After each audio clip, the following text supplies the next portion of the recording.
Hola a todos y bienvenidos a Dossier Criminal. Antes de comenzar, os invito a que os suscribáis al podcast para no perderos ningún episodio. Y si os gusta lo que escucháis, dejadnos un like. Nos ayuda a llegar a más personas interesadas en crónica criminal y casos reales. Hoy vamos a analizar un caso que conmocionó a Estados Unidos en el año 2018. La desaparición y posterior investigación sobre lo ocurrido con Kelsey Berrett. El 22 de noviembre del año 2018 fue vista por última vez.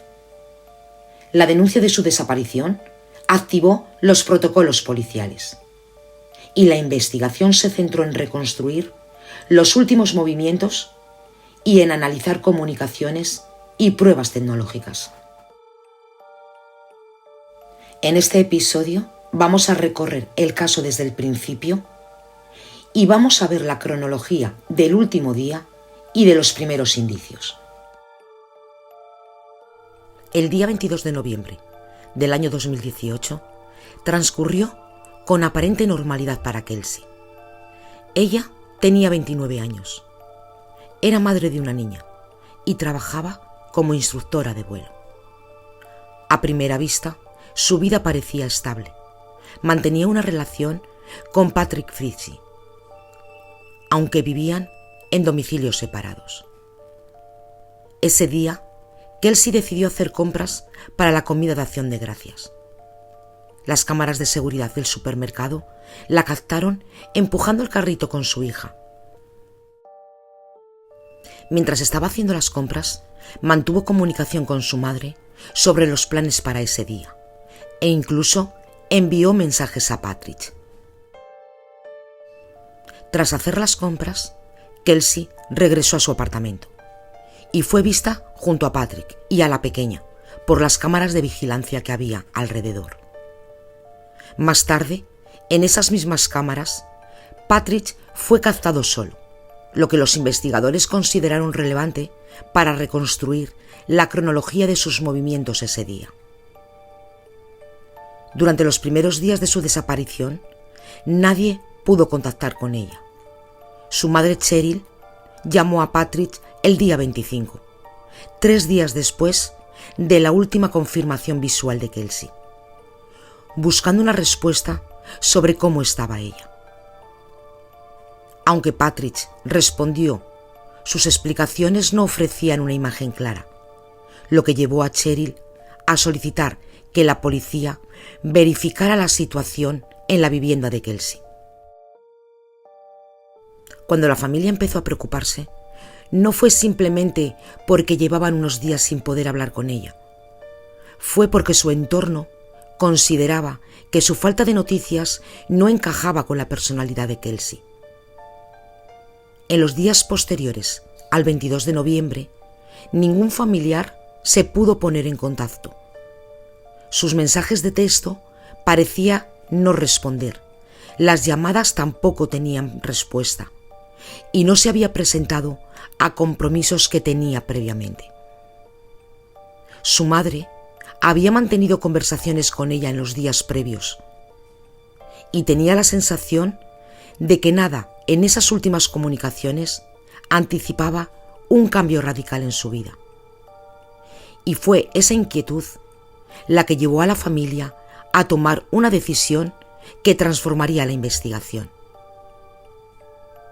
El día 2 de diciembre, 10 días después de que Kelsey fuese vista por última vez, su madre presentó oficialmente la denuncia de desaparición ante la policía.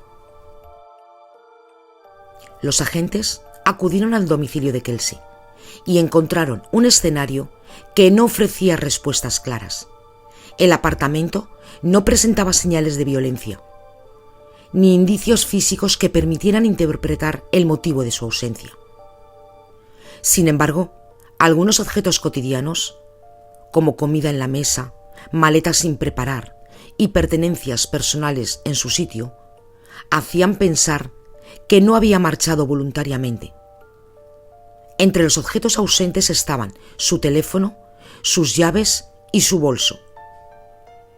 algo que la familia describió ante la prensa como fuera de lo normal para ella. Una de las primeras cosas que los investigadores analizaron fue su historial de llamadas, mensajes y ubicación del móvil. Según los registros oficiales, el teléfono de Kelsey siguió registrando actividad en los días posteriores a la desaparición, lo que en un primer lugar provocó confusión a los investigadores y a la familia, ya que daba la impresión de que el teléfono aún estaba en uso. Los mensajes que aparecían como enviados desde ese teléfono parecían indicar que estaba bien y que se iba a tomar unos días libres. Pero los peritos especializados en análisis de comunicaciones detectaron algo importante. El estilo de escritura no coincidía con el patrón habitual de Kelsey. Y este análisis no fue una simple opinión.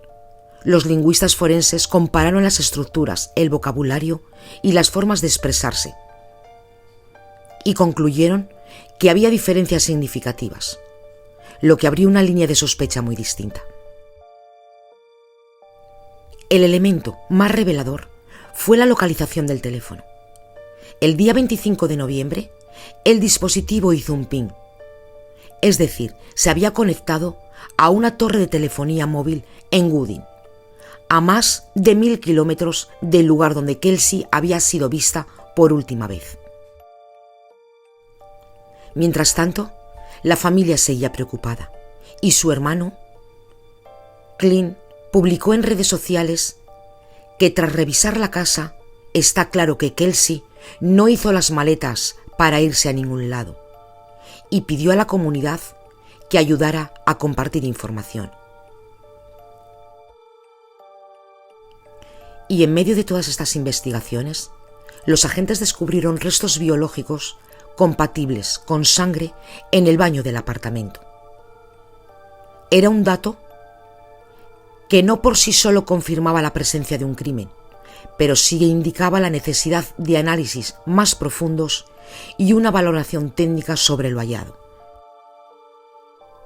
Los investigadores comenzaron a interrogar a personas relacionadas con Kelsey y con su pareja Patrick, quien vivía en una propiedad donde se ocupaba del cuidado de caballos y labores vinculadas a actividades ganaderas. En los primeros encuentros con la policía, Patrick sostuvo versiones que luego resultaron incoherentes con los datos objetivos recopilados. Por ejemplo, afirmó que había dejado a Kelsey con su hija y que había seguido en contacto con ella por teléfono, algo que los análisis de registros y la comparación de mensajes no confirmaron. Aunque sí es verdad que estos elementos no probaban un delito, pero sí generaban preguntas que la policía debía de investigar. Y fue entonces cuando el nombre de Crystal Lee Kenny entró en escena. Crystal había estado en contacto con Patrick en los días posteriores a la desaparición de Kelsey. Y su implicación no fue de una casualidad, sino fue el resultado de revisar las comunicaciones y rutas que conectaban a personas vinculadas con el caso. En su testimonio ante el tribunal, Crystal admitió haber movido el teléfono de Kelsey con la clara intención de interferir en la investigación y dificultar que el teléfono fuera una prueba. Y como ella misma declaró y dijo, supe que Patrick había cometido un homicidio aproximadamente el 22 de noviembre. Sabía que la policía investigaría ese crimen y moví el teléfono de la víctima con la intención de perjudicar la disponibilidad del teléfono en la investigación. No tenía derecho ni autoridad para mover el teléfono de la víctima. Esta confesión fue crucial para conectar los puntos entre la desaparición y el traslado del teléfono.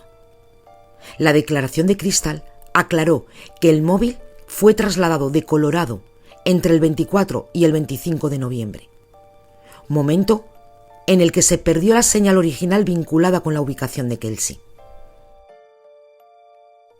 Conforme la investigación avanzaba, los datos que inicialmente parecían fragmentos sueltos empezaron a encajar en una imagen cada vez más compleja. Ya no se trataba únicamente de una desaparición sin explicación, sino que los indicios apuntaban a que algo grave había ocurrido en el apartamento de Kelsey y que las comunicaciones posteriores, la aparición del teléfono y otros elementos no podían explicarse como simples coincidencias. Cuando la Fiscalía decidió llevar el caso a juicio contra Patrick, lo hizo presentando una serie de pruebas que, aunque no incluían un cuerpo, porque Kelsey nunca fue encontrada, sí que eran suficientes para que el tribunal considerara que existía una historia coherente de culpabilidad más allá de una duda razonable. Los cargos formulados incluían asesinato en primer grado y varios cargos para cometer el asesinato, por lo que la acusación tenía que demostrar que hubo intención, planificación y ejecución de un homicidio, no simplemente una desaparición trágica. Una de las piezas centrales para la Fiscalía fue el testimonio de Crystal, la persona que trasladó el teléfono de Kelsey hasta Idaho, y trató de dar coherencia a los mensajes que éste generaba. Crystal no solo admitió haber movido el teléfono para interferir en la investigación, sino que dio detalles explícitos de cómo Patrick le había descrito lo que había pasado, lo que la llevó a movilizarse desde Idaho hasta Colorado para limpiar la escena después de que supuestamente había ocurrido el homicidio. En su testimonio ante el tribunal, ella explicó cómo Patrick le dio instrucciones detalladas sobre lo que tenía que hacer para que pareciera que Kelsey se había marchado voluntariamente, incluyendo incluso qué elementos debía de limpiar y qué pruebas debía de retirar. Crystal relató ante la sala cómo entró en el apartamento y vio restos de sangre por todas las partes, en el suelo, en paredes, sobre muebles y sobre objetos personales, incluidas las pertenencias de Kelly, la hija de Kelsey. Dijo que no era como si alguien hubiera derramado pintura, era como si hubieras cogido un pincel cargado de sangre contra la pared, describiendo las manchas y el rastro de sangre que encontró en varias partes del hogar. También relató que limpió el lugar con productos químicos y que acumuló 6 bolsas de basura, con lo que consideró pruebas sangrientas. En algunos casos incluso reconoció que dejó pequeñas manchas de sangre a propósito para que la policía pudiera encontrar indicios más adelante. Las declaraciones de Crystal fueron acompañadas por pruebas forenses más técnicas. Uno de los expertos testificó que los patrones encontrados en el apartamento eran consistentes con una persona siendo golpeada repetidamente con un objeto contundente, en este caso un bate de béisbol, y no como un accidente doméstico.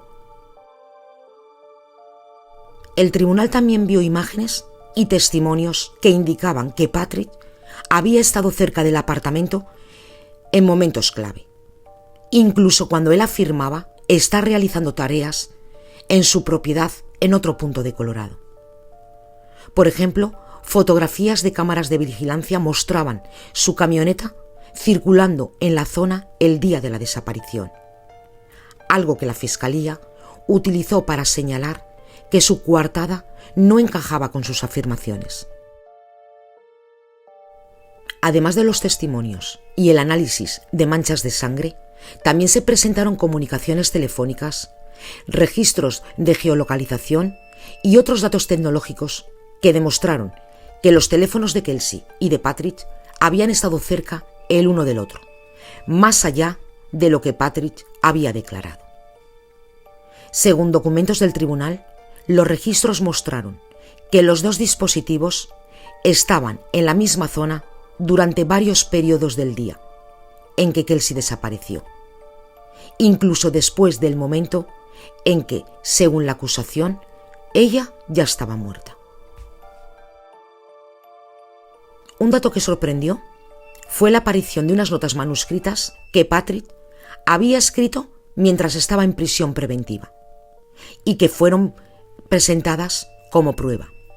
En ellas se pedía a un recluso que organizara ataques contra testigos que podían comprometer en el juicio. Entre ellos estaba la propia Crystal. Alguna de esas notas incluso contenía instrucciones e indicaciones sobre cómo hacer desaparecer a testigos antes del juicio, lo que la Fiscalía presentó como prueba del intento de Patrick de intimidar a quienes podían testificar contra él. A pesar de todas estas pruebas, la defensa de Patrick se centró en cuestionar la credibilidad de los testimonios, especialmente el de Crystal, y subrayó que no se había recuperado ni el cuerpo de la víctima ni el arma homicida. Pero la defensa argumentó que el caso se construía sobre una evidencia y que algunos de los elementos presentados no eran suficientemente concluyentes. Sin embargo, ante un jurado que había oído testimonios detallados, visto documentaciones y evaluado pruebas periciales, estos argumentos no fueron suficientes para crear una duda razonable. Cuando el juicio contra Patrick comenzó en octubre del 2019, el tribunal sabía perfectamente que el caso era delicado, complejo y altamente mediático. La desaparición de Kelsey había conmocionado a todo el mundo, y aunque la víctima nunca había sido encontrada, la acumulación de pruebas apuntaba a que había ocurrido un crimen violento. La Fiscalía estructuró su presentación como un relato cronológico, desde los días previos a la desaparición hasta la manipulación de las pruebas. Y la defensa lo que buscaba era desmontar cada fragmento de ese relato. Durante las 3 semanas que duró el juicio, se revisaron todas las pruebas. Y finalmente, el 18 de noviembre del año 2019, casi un año después de la desaparición, llegó el momento de la sentencia. Tras deliberar alrededor de 3 horas, el jurado encontró a Patrick culpable de asesinato en primer grado, de manipulación de un cuerpo fallecido y de 3 cargos de solicitud para cometer asesinato. Los 12 miembros del jurado consideraron que la suma de pruebas presentadas durante el juicio dejaba claro, más allá de toda duda razonable, que Patrick había asesinado a Kelsey y luego intentó encubrir el crimen. La condena de Patrick fue cadena perpetua sin posibilidad de libertad condicional. Además, se le añadieron 156 años adicionales de prisión por los otros delitos, por los que fue declarado culpable. La sentencia también reflejó que aunque el cuerpo de Kelsey nunca había sido recuperado, la evidencia acumulada a lo largo de la investigación y el juicio fueron suficientes para que no solo se emitiera un veredicto de culpabilidad, sino también una condena ejemplar. El caso no solo acabó con la condena de Patrick, sino que para Crystal también hubo consecuencias. Quien había colaborado con las autoridades, después de admitir haber limpiado la escena del crimen, haber trasladado pruebas y haber enviado mensajes engañosos desde el teléfono de Kelsey. Crystal inicialmente fue condenada a 3 años de prisión, pero posteriormente una corte de apelaciones determinó que su sentencia excedía el límite legal, por lo que fue resentenciada a 18 meses y puesta en libertad en marzo del año 2021. La hija de Kelsey, Kelly, quedó bajo la custodia de los abuelos maternos, una decisión que fue parte de las actuaciones civiles complementarias al procedimiento penal. La familia también anunció planes para crear una beca de aviación en honor a Kelsey, con la intención de que su legado fuera recordado no solo por su tragedia, sino también por algo positivo que inspirara a otras personas. Este caso nos recuerda que la verdad puede encontrarse incluso en medio de la ausencia y que la justicia no siempre necesita pruebas visibles, como un cuerpo o un arma para esclarecer un crimen. La acumulación de pruebas, la precisión de los investigadores y la colaboración de testigos pueden construir un relato que lleve a la condena de quien ha causado el daño. Esto es algo que nos dice que cada detalle cuenta, que las decisiones humanas, tanto para proteger como para dañar, dejan huella, y que detrás de cada investigación hay personas reales con vidas afectadas para siempre. Hasta aquí el episodio de hoy. Gracias por acompañarme en este recorrido. Si te ha interesado este episodio, no olvides suscribirte y dejar tu like, y compartirlo con personas a quien les gusten estas historias. Nos vemos en el próximo episodio de Dossier Criminal, donde seguiremos explorando casos reales con rigor y con respeto.